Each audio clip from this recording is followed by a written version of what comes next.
Let's take a look at the most common knee-jerk reactions or cheap criticisms of antinatalism. It is usually framed like this. The logical conclusion of antinatalism is the extinction of humanity. It's contradictory to life itself. To prevent suffering, we shouldn't exist? You need pain to experience joy.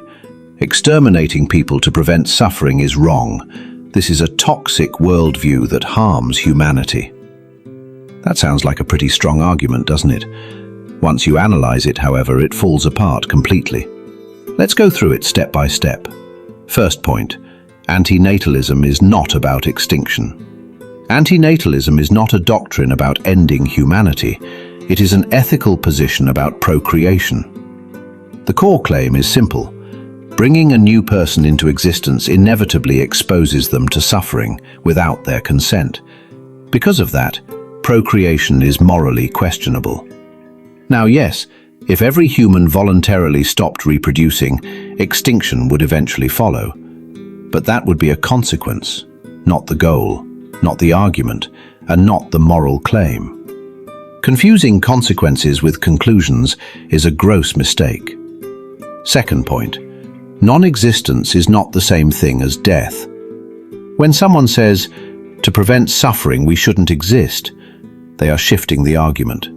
They move from creating life to ending life.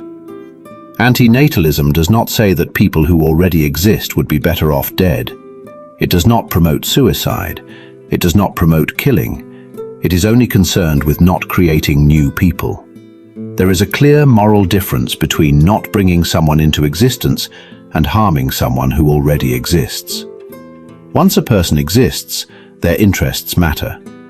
Antinatalism fully recognizes that. Third point, you need pain to experience joy. This sounds intuitive, and for people who already exist, it often feels true. But it's irrelevant to the question being asked. Non-existent beings do not need to experience pain in order to experience joy. They do not need to exist at all. They are not deprived of happiness. They do not miss out on pleasure. Saying pain is necessary assumes existence as a given. But existence itself is what's being evaluated and put into question. The fact that joy and pain are connected after someone exists does not justify creating someone who will inevitably suffer just so joy can possibly occur. Fourth point, there's a hidden moral assumption here. The idea that we have a duty to bring about joy, even if it requires imposing suffering. That's an ends justify the means ethic, and we usually reject that kind of reasoning. We don't say it's acceptable to harm someone now because they might benefit later, and we don't believe there is a moral obligation to create people so happiness can exist. Antinatalism rejects that premise entirely. There is no duty to manufacture beneficiaries at the cost of guaranteed harm. Fifth point, extinction is not extermination. These words are often used as if they mean the same thing. They do not. Extermination means actively killing existing people. Extinction in this context would mean people choosing not to reproduce. Only one of those involves violence, and on this point, the critic is absolutely right. Exterminating people to prevent suffering would be morally indefensible. That is exactly why antinatalism does not advocate it. Refusing to create new lives is not morally equivalent to destroying existing ones.